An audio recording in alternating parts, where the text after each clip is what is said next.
Hey there, crafty people. So I had been asked a while ago to film a video, kind of a review of this new, what is this? Cutter trimmer that I purchased. And so I wanted to kind of share that with you now and let you see what I think of it. So sorry about that. There we go. That's going to be a little better for you guys. So first I'll tell you that I had been in the market for a good trimmer for quite a while, and I actually had purchased several different ones at different times, and I hated them all.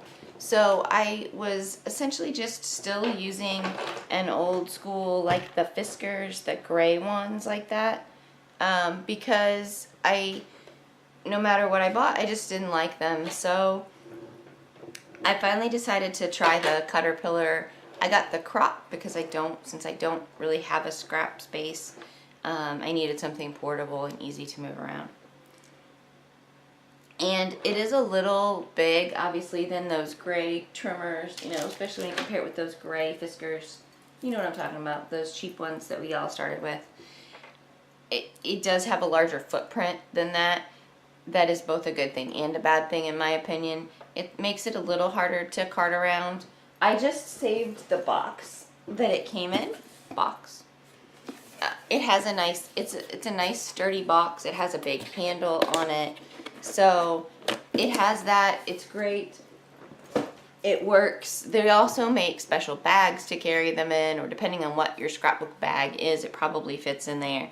You do want to protect this metal arm as you carry it around. You're not supposed to lift it by the metal arm and stuff like that. So, whatever you use to haul it around in, you want to make sure it supports that, protects it kind of. So it's not, truthfully, not that heavy. It's a little substantial, which actually makes it nice for staying on your workspace, makes it easy to find. So it's really nice for that. It's not very wide across here, so it's not that hard to store.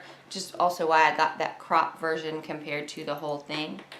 Oh, and I did want to say, one of the reasons I'm going ahead and making sure I film this video now is my friends at the Doodlebug in Jasper, Indiana, are actually running this on special in their Black Friday sale. So those of you who are local to me and are thinking about this printer, definitely go see Hannah and Melanie on this weekend, Friday, Saturday, Sunday, and pick one up while supplies last. I think the special they're running is $74.99 if I'm not mistaken, but it's a great deal, and you should totally do it if you're interested in this trimmer, and you should be interested in this trimmer. I had bought a Fiskars rotary. I had purchased like 3 different more substantial trimmers, and like I said, I just really, none of them had exactly what I wanted them to have. They didn't work great. They weren't cutting straight lines, or the blades went dull super fast. So a couple things about this one. The blade is completely protected. I cannot get to it because it works through a combination of this metal edge here and the blade that's in this thing making contact with each other, and that's how it cuts. So you won't cut yourself. You can run your hand along here. You can try really hard, and you're not going to get cut or get hurt. This slides very easily back and forth. The blades are guaranteed for a lifetime. I should never have to change this blade, but in the event something happens to it, it does have a guarantee on it, and they will replace it for me. So that's amazing and very, very cool. It does have, as you can see, maybe you can see, yeah, can you see? It has measurements up across the top. It also does have a bar that slides out. This bar actually measures up to 18 inches. So that's a really good plus feature about this. Even though it is a smaller trimmer, I can still measure all the way out to 18 inches. But especially, definitely covers those 12-inch boards. Once you get this out, it's pretty stable. It's not going to go anywhere. There's a foot on the bottom of this arm that keeps it upright, keeps it nice and straight. That way your measurements stay nice and straight too. This edge is really perfect and does keep everything super duper straight. Now, before I get into cutting and actually showing you the awesomeness, I will tell you the two things that I less than love about the trimmer, because I want to be completely honest.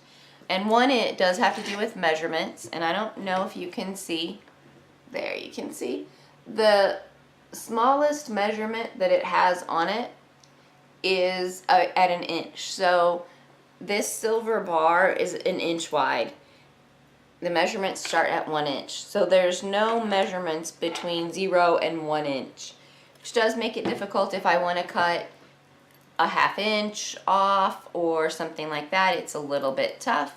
Now, to some extent, as long as your paper is bigger than 1 inch, let's say I just wanted to cut 1/4 inch off this piece of paper, so I can measure and see that this piece of paper right now is 3.5 inches wide, and if I just wanted to cut 1/4 inch, I can set it over at a 3 1/4,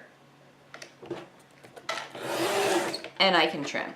And there I cut a 1/4 inch strip, sort of using a backwards method, because I don't have a 1/4 inch. Now I've also seen people who print or write in little measurements here on that silver bar, and if that works for you, that's great. I haven't needed to do that so far. It's not that big of a deal. I can usually use that backwards method I just showed you and make it work. It also has lines on this part of the board.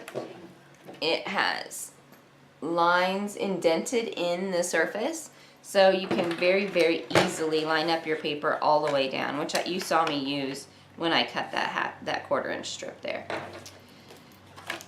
But, I mean, so that's, while it's a downside, it's not a huge downside. Depends on how often you cut strips out of already small pieces of paper, whether that would bother you or not. If it does bother you, just mark in your lines, and you shouldn't really have a problem. The other one downside that I'll mention is, one thing that I do a lot is like frame my layouts with another paper behind, as a frame, and a lot of times I don't want to waste that whole sheet. So I do like to cut out the centers of a piece of paper, and this, obviously, because of the way it works, being a rotary trimmer, isn't really going to cut those centers out of the paper.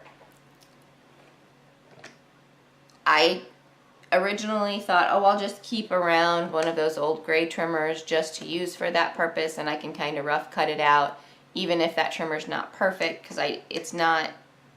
they're not cutting the best edges anymore and stuff like that. And then I can just straighten it out with this or whatever.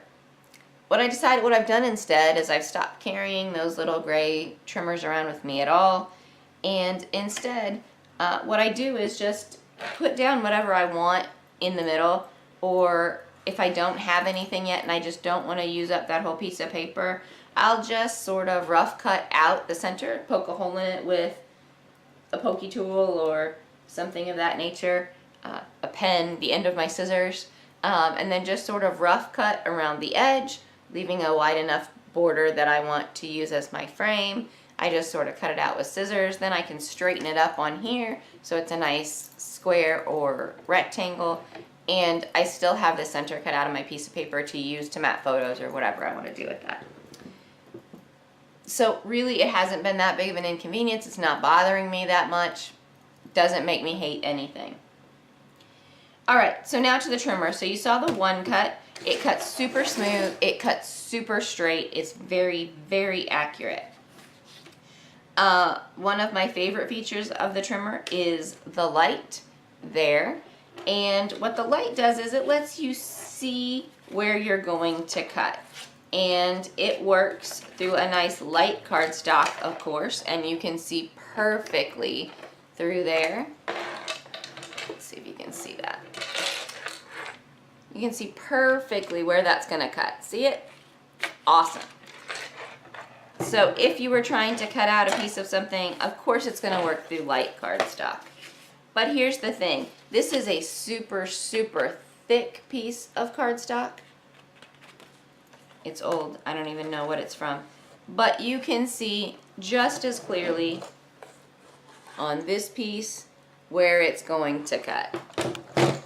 So if I needed to cut just under something, for example, I want to line it up against my straight edge as much as I can, and it's going to cut that out perfectly for me. Perfect, beautiful edge every time. It also works through dark paper. That's the real test, isn't it? Now this is just a thin piece of pattern paper, and sorry, my alarm's going off. It's time to wake up. This is just a thin piece of pattern paper, but it's a nice dark color. It goes straight through there for you. Easy peasy lemon squeezy to cut. Let's grab a photo.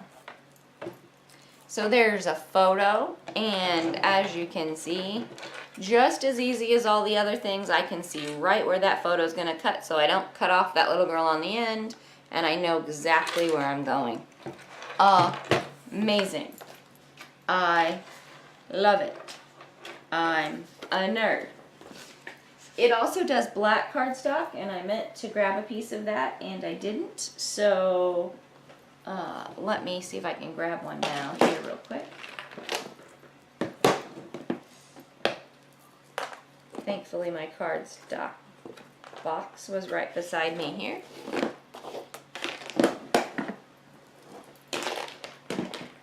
Now this is just the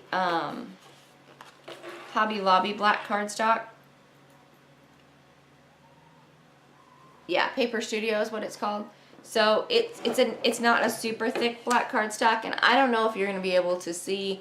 This one is not as perfectly clear as the others, but you can still see where it's going to cut and get a great idea of what you're going to do. Of course, you can always use the measurement guide too, if, for example, you just wanted to cut a 1/4 inch off. And there is my perfect black 1/4 inch strip. So it's the black is the hardest to do, and if you had a thick black basil or something like that, it might be it might not show through, but you could always use your measurements for that or something of that nature. I'm going to turn that light off. The light has a little switch just right here on the end. It does take 4 AA batteries. They go just right in the bottom. It's real easy just to pop those in and out and get that working. I just turn it off when I'm not using it, and it's totally fine. So that's about it. It cuts perfectly straight every time. The edges are gorgeous. I couldn't ask for a better trimmer. It is, it's a little more on the pricey side, but I don't ever have to buy another blade. I'm done buying trimmers. I have found trimmer piece. So I hope that you find trimmer piece. If it's with this Cuterpillar crop or the bigger version, the Cuterpillar Pro, that's awesome. If you buy from the Doodlebug, Jasper, Indiana, they do have a website, thedoodlebuginc.com. Let them know Sean sent you, and have a great rest of your week. Happy Thanksgiving.